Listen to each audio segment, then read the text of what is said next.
By the grace of the gods, Serge Morgan and Carla and Callum Norad arrive at the Bamboo Forest laundry service. They are astonished by the impressive shop, especially since an 11-year-old built it. Meanwhile, Ryoma, with the help of the maids and Eliaria, are preparing the feast for the grand opening of the laundry service. After finishing the food preparation, Serge Morgan introduced the Norad twins to Ryoma. The duo are Ryoma's new employees, and the young man shows them the ins and outs of his laundry service. However, the twins' stoic behavior makes Ryoma doubt himself. Ryoma is excited about the party. The party goes without a hitch, and Ryoma expresses his gratitude for all the help he received. The opening was a success. However, Ryoma cannot notice the twins' cold behavior towards him and decides to talk to them. The twins admire Ryoma and want to work for him. Humorously, Serge had no time to explain Ryoma is a commoner acquaintance of the Jamil Duchy, making them initially mistake Ryoma for a noble. The next day, the laundry service is finally open, and the twins can't wait to start their work. Meanwhile, Ryoma and Eliaria head to the Adventurer Guild while the twins stay at the shop. Having earned a reputation, many adventurers are curious about Ryoma and his laundry service business. Ryoma chooses a new adventurer's mission to patrol the mines, where a line had formed. It seems that the entire town wants their clothes cleaned. With business booming, Ryoma decides to hire more employees. Ryoma's laundry service is booming. Everyone wants their clothes clean and shiny, from the people of the town to adventurers. Consequently, Ryoma decides to hire more people to keep up with the demand. Glycella and Ryoma go through the best candidates for the Bamboo Forest laundry service at the Merchant Guild. However, many merchants except for Faye and Ling Ling don't want to work for Ryoma. Ryoma is grateful that he will have new employees, but he's a bit suspicious as the pair are carrying weapons. Faye informed them that they were former assassins. Faye and Li Ling explain to Ryoma how the couple ended up looking like assassins, and the young boy hires them on the spot. Ryoma brings Faye and Li Ling to his laundry service, and they are excited to begin their new jobs. Ryoma asks Li Ling and Faye to come with him. At the back of the shop, Ryoma summons two slimes to heal Faye's wounded leg. The next day, Ryoma meets up with Eliaria, and they discuss their adventures over the past few days. In the last few days, the business has been booming, but this means that Ryoma must hire new people and cook to take care of the employees. The next day, Fina, Maria, and Jane are hired to work at Bamboo Forest laundry service, and Miss Selma will be in charge of cooking. Glycella advises Ryoma to open a new branch of his laundry service in another city. Although Ryoma thinks it's too early, he's excited to branch out. Seeing that his employees have everything handled, Ryoma decides to take on a new mission at the Adventurer Guild. Ryoma, accompanied by his metal slime, visits Serge after he summoned him to discuss another business opportunity. Because of Ryoma's steady supply of ingots and sticky slime string, Serge would like to deliver more waterproof fabric. The fabric's demand was due to the upcoming outbreak season of grell frogs, whose material make essential items for adventurers. Ryoma agrees to the request, and Serge gets into Ryoma's face claiming his gratitude for doing business with him. Later, Eliaria watches as Ryoma feeds a regular slime some iron dust, hoping to evolve it into a metal slime. Eliaria then asks if Ryoma was creating the order of waterproof fabrics at the mines, and he replies that it's a great place to avoid interference. The following day, Eliaria joined Ryoma in the woods to practice her violin so he could attract and tame a lemur bird. As Eliaria practices her violin, Ryoma and the sticky slimes make waterproof fabrics. Once Ryoma waits for the waterproof to dry completely, he creates a doll of Eliaria for her out of a processed rock. Back at home, Ryoma delivers dolls whose appearances are identical to the Jamil Duchy family and workers, together with a few slimes and a bear with a fish in its mouth. The family was impressed by it, and Eliaria asked if she could take the doll shaped like Ryoma to school with her, and he permitted it. The next day, seeing everything is under control at the laundry agency Bamboo Forest, Ryoma returns to the mines to create more waterproof fabrics. While the waterproof fabrics are dry, Ryoma and his slimes do some combat training, and he spars against the King Scavenger Slime.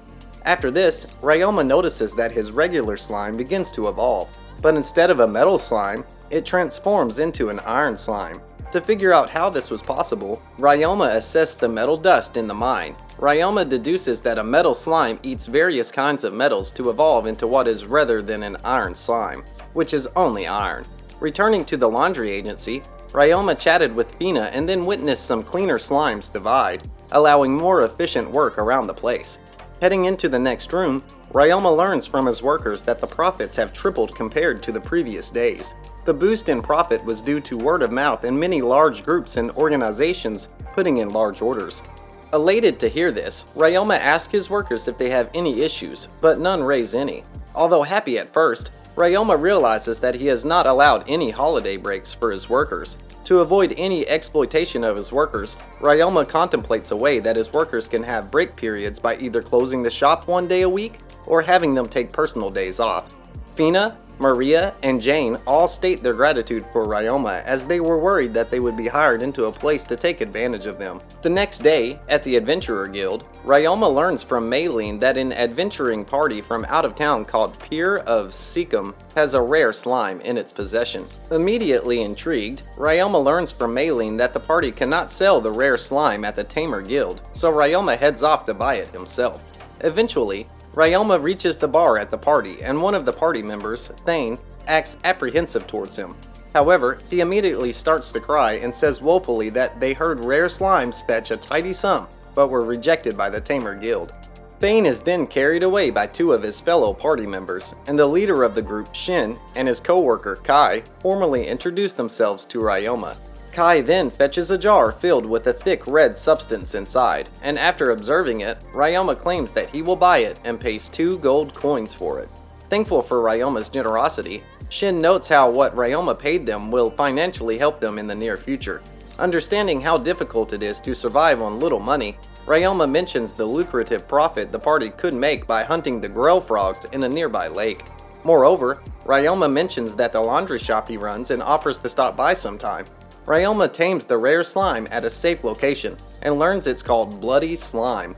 He then has it demonstrate its vampirism skill ability and watches it exsanguinate a rat monster from all its blood.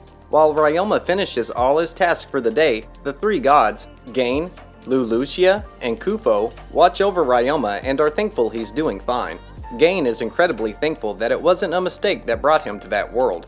In her room, with her slimes in Eliaria, she tells Ryoma that she'll be learning taming magic from her family and invites Ryoma to come along, and he agrees. At an undisclosed location, Elise, Reinhardt, and Reinbach teach Ryoma and Elia about taming magic. After Elia correctly answers what taming magic is all about, Elise details that they'll learn the shared sensation magic based on their links with their tamed monsters. Reinhardt and Reinbach give further explanations about shared sensation magic, and Ryoma compares it to his past life's VR games. It's also mentioned that their shared sensation magic practice will not be with their slimes, but with a pair of crew birds. The reason behind this is the uncertainty of slime senses. Elia and Ryoma tame their crew birds without wasting time and cast shared sensation on their birds. Ryoma manages to do it on his first attempt, but notes how nauseated it makes him. Following Reinhardt's advice to perform the spell with his eyes closed, Ryoma had an easier time doing it. Afterward, once the training was over, everybody took a tea break. During that time, Elise asks Ryoma if that's the first time he's tamed a monster that's not a slime, and he confirms it. She then asks if anything feels weird from his connection with the bird, and Ryoma denies it. Elise then claims that he also has an affinity with bird types. Reinbach explains a little bit more about monster compatibility with tamers. Reinhardt chimes in, gives him monster affinities with tamers, and says that his affinity is best with scaled monsters. Reinbach comments on how his affinity is best with 4-legged monsters.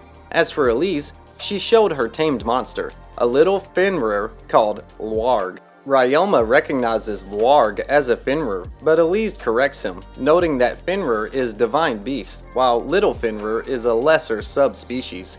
She also details that Lwarg is the pack leader and has tamed 20 more Little Fenrirs and 100 more kinds of wolf species. To her confession, Elise does best with wolf-type creatures, and Reinbach mentions that she's one of the most skilled tamers and used to suffer from an inferiority complex from her. Astonished by the incredible people he's surrounded by, Elise informs Ryoma that Reinhardt outclasses all of them as he's tamed 20 monsters, half of whom are dragons. Despite this, Reinhardt downplays this as being lucky and informs Ryoma that his dragons live in the mountains that his family owns. The same dragons also prevent the dangerous monsters who live there from ever leaving the mountains, and Elise explains that her wolves live in a separate mountain. Precious medicinal herbs are grown on that mountain, and the wolves protect them from poachers. A few days pass, and Ryoma and Elia continue to practice their shared magic while performing their work in the mines. Eventually, at the laundry agency Bamboo Forest, Ryoma is informed about the reports of the Grell Frog's outbreak occurring in 3 to 4 days. Ryoma's adventurer friends then ask him where he bought the outfit he used during the sanitation of the sewers he did for the Adventurer Guild quests. Therefore, Ryoma relays them to Serge Morgan's store, and the group is pleased by this and thanks Ryoma. Later, the Jamil family hears Ryoma's recommendation to his adventurer friends regarding getting special equipment to hunt Grell frogs. As it so happens, Elia is planning on taming some lemur birds at the same spot where the Grell frogs will appear, and Elise mentions that they plan on visiting the lake in a couple of days. That night, Ryoma practiced playing his guitar in his room in the company of his slimes. Ryoma's goal was to play some music to attract lemur birds to be able to tame them. On the day when Ryoma and Elia went to try and tame some lemur birds, they headed there with Elia's family and bodyguards. Midway towards their destination, they run into Shin and his party, and Ryoma stays behind to talk to them. Thane apologizes for his behavior from the last time they met and thanks him for buying the bloody slime and the tip he gave them about the Grell frogs. Kai then claims they'll turn in the Grell frogs they killed to the Adventurers Guild and then head to the Bamboo Forest to clean their clothes. With that, Ryoma regroups with Elia and witnesses a flock of lemur birds flying from the lake area. Also, there were Ryoma's adventurer friends, and they then witnessed a tamer's failure to tame some lemur birds. The tamer then tries to attack them, but is overwhelmed by the birds' wind cutter attack, so Ryoma and Camille cast the earth wall to protect the tamer from the wind magic. However, a screeching sound was emitted from one of the birds, and because the sound was ineffective against him, Ryoma managed to locate the source. Taking control of the situation, Reinbach has Camille tend to the tamer, and Jill, Zeph, and Hughes take care of the other adventurers. Revealing that Ryoma was unaffected by the sound, Reinhardt details that the noise was from a nightmare lemur bird, a monster that can use darkness and wind magic. Further explanation of the attack is revealed, and Ryoma thinks he was immune to the attack mainly due to his high mental pain resistance. Despite no more lemur birds, Elia is adamant about remaining and waiting for their return. At the laundry agency Bamboo Forest, the workers there close shop for the day while Ryoma's group waits for lemur birds. Elia then mentions that Ryoma and her will soon go their separate ways, leaving Ryoma flustered about how to respond. Right before Ryoma could respond, Elise intervened and answered the exact answer that he had for him. Hearing this makes Elia happy, and asks Ryoma to write her often. As Ryoma agrees, Hughes intervenes and suggests that he kiss her. After Hughes is gut-punched by the Ryoma, the lemur birds return together with the nightmare lemur bird. Figuring that the nightmare lemur bird was tired of Ryoma's presence, he steps away so it would feel less cautious of him. However, Elia insists that he stays and then proceeds to perform her violin for the lemur birds, which attracts a flock of them and tames all of them. Ryoma then plays his guitar for the lemur birds and attracts a group, including the nightmare lemur bird.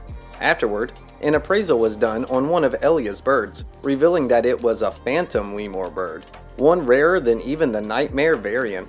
Back in town, a banquet is held with all of Ryoma's friends and tamed monsters in attendance.